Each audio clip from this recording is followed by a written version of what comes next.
परिवार के लोग अगर कोई संदेह व्यक्त कर रहे हैं तो निश्चित तौर से सरकार को इसमें कोई परेशानी नहीं होनी चाहिए कि वो ऑल इंडिया इंस्टीट्यूट के अंदर दिल्ली के अंदर उनका पोस्टमार्टम करा दें।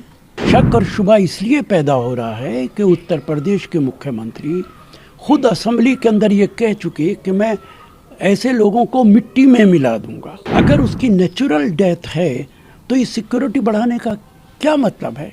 सरकार किस बात से डरी हुई है? इसकी बड़े पैमाने पर इसकी इंक्वायरी होनी चाहिए, इन्वेस्टिगेशन होना चाहिए। ये नहीं है कि किसी का भी उठा के यूपी के अंदर एनकाउंटर कर दिया जाए। परिवार के लोग अगर कोई संदेह व्यक्त कर रहे हैं तो निश्चित तौर से सरकार को इसमें कोई परेशानी नहीं होनी चाहिए कि वो ऑल इंडिया इंस्टीट्यूट के अंदर दिल्ली के अंदर उनका पोस्टमार्टम करा दें। शक और शुबा इसलिए पैदा हो रहा है कि उत्तर प्रदेश के मुख्यमंत्री खुद असेंबली के अंदर ये कह चुके कि मैं ऐसे लोगों को मिट्टी में मिला दूंगा। हालांकि ये बयान बहुत काबिल एतराज़ बयान था, लेकिन उसके बाद अतीक के साथ जो कुछ हुआ, मुख्तार अंसारी के साथ जो कुछ हुआ, तो उस पर लोगों को शक और शुबा निश्चित तौर से पैदा होगा।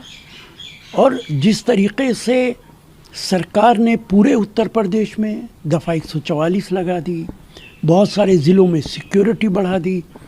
अगर उसकी नेचुरल डेथ है तो इस सिक्योरिटी बढ़ाने का क्या मतलब है? सरकार किस बात से डरी हुई है? फिर तो ये सब नहीं होना चाहिए था। इसलिए अगर इसकी जुडिशल इंक्वायरी होती है तो बहुत अच्छी बात है। इसकी बड़े पैमाने पर इसकी इंक्वायरी होनी चाहिए, इन्वेस्टिगेशन होना चाहिए। ये नहीं है कि किसी का भी उठा के यूपी के अंदर एनकाउंटर कर दिया जाए और इस तरीके के जितने वाक़यात हो रहे हैं उससे लोकतंत्र मजबूत नहीं होता है। लोगों के दिलो दिमाग में बहुत सारे सवालात खड़े हो जाते हैं।